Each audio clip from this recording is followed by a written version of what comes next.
Hi, I'm Jon and Sam. I'm Sam. And we're going to talk about the difference between an argument and a discussion. Aren't we? Yeah, I suppose so. To me, they're very different things.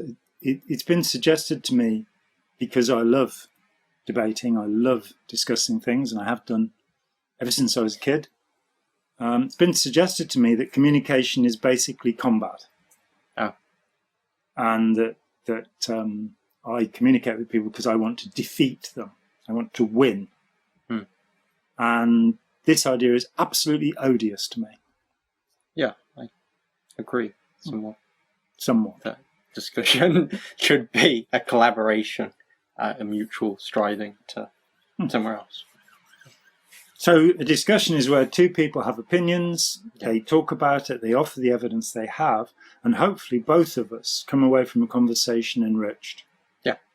An argument is where one person seeks to beat down another person with their evidence and information. And insults. Yeah.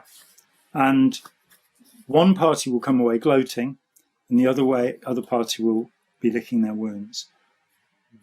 Of course, I've been in situations where, given, my fact base, that I am one of these people who,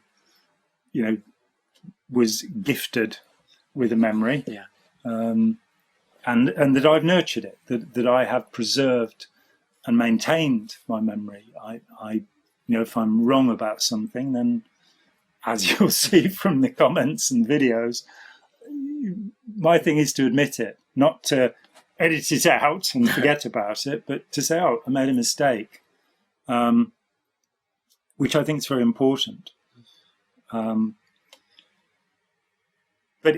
somebody on the receiving end of information overload from me about a subject, I can understand that they feel that they've been in a contest, they feel defeated. And I'd like to apologise to anybody who's ever had that experience with me, because it isn't my intention to belittle anybody, to humiliate anybody, or to win.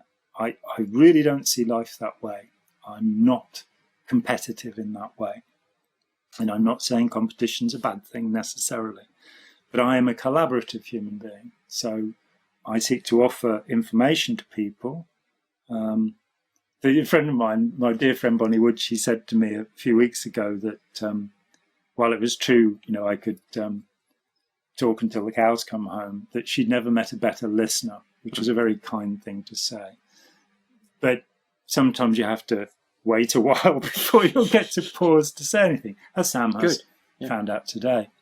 So I don't see any great virtue in argument, getting angry with people, putting them down, insulting them. And I think there are rules to discussion. Do you think in the political landscape it should be a discussion or an argument between two sides? I think in politics that opposition is a necessity. I think that even when the opposition is wrong, that opposing points have to be made.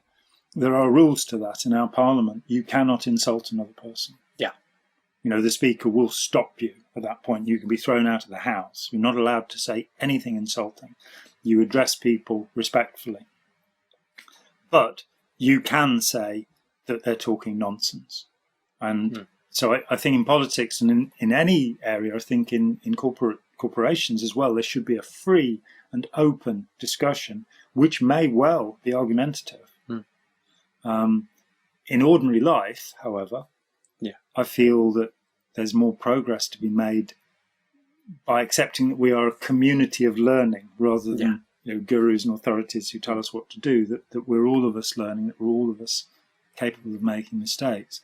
And that first rule is that you don't call the other person names. You're stupid for thinking that. Or, you don't label people in some negative, derogatory way. You also assume that you could potentially be wrong about what you're saying. What a thought. And here the great textbook, and Chris Shelton is now talking up John Stuart Mill as well, which is great. I've been doing it for years. John Stuart Mill's On Liberty, published I think in 1859, where he talks about listening to an idiot every time they speak, despite knowing they're going to say exactly the same things, because you could be wrong. Mm. And that impatience, that believing that you know what somebody else is going to say, that does lead to arguments, and it will lead to arguments, and it will lead to resentment. It's best to spend 5 or 10 minutes listening to the person and then go, get out of here and stop talking nonsense. and sort of say, well, yeah, okay, I don't agree with you. Yeah. And I don't feel like, this? yeah, what about this and this, or I don't feel like talking about it, or what have you.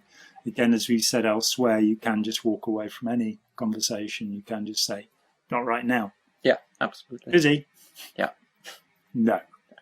But, so, and again, tacking onto that, in talking to people who've had an involvement with an authoritarian relationship of any kind, where they've been bossed around, that you won't argue them out of it. You won't give them evidence about the group or the person they're involved with that will persuade them. You have to stimulate their thinking process, which can be done by paralleling, by talking about groups, other groups or other individuals and the way they behave. That can get a bit Machiavellian if you're not careful. That can get a bit devious, and that's not a good idea. But you want the person to think. You don't want to then dominate their thinking. And so you have to be careful. The evidence that you can offer to such people that can be useful is contradictions within the teaching. One at a time. Yeah. Not in an overwhelming gush, but and guy says this, but he also says this. These two things don't seem to... Yeah, as you say, one at a time, you don't want to overwhelm them. You want them to go away and think about it. Yeah. Some more self-generated persuasion. Which is the only real form. So you take somebody like Hubbard who says more communication, not less, is the answer on the one hand, and he then says, these are the people you can't talk to. So how about that? That one thought, go away, give me an answer. How can both of these things be true?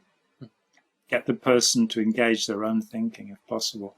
Also, if you can, get them to do it straight away, not actually go away and think about it. Because going away and thinking about it, they'll go and ask. Yeah, of course, good point. Yeah, they'll go call up Scientology. Well, I meant to say about this because I don't have a brain anymore. You don't need a brain. Ron Hubbard said it's just a switching system. You don't need one. Yeah, give your mind to me. Yeah. The mind troubles you. Give it to me. It won't trouble me.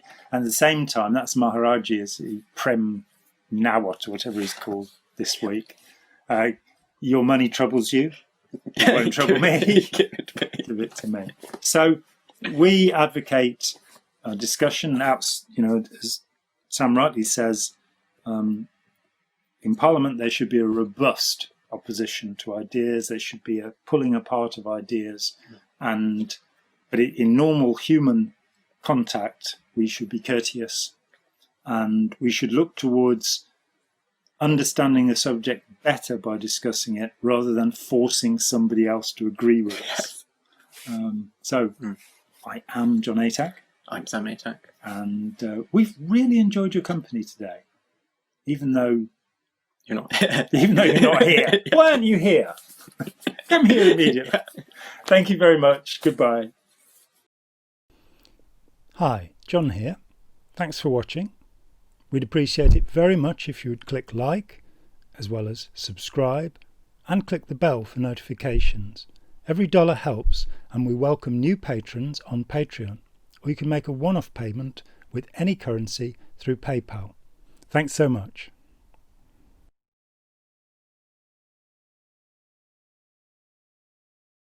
I don't have a brain anymore.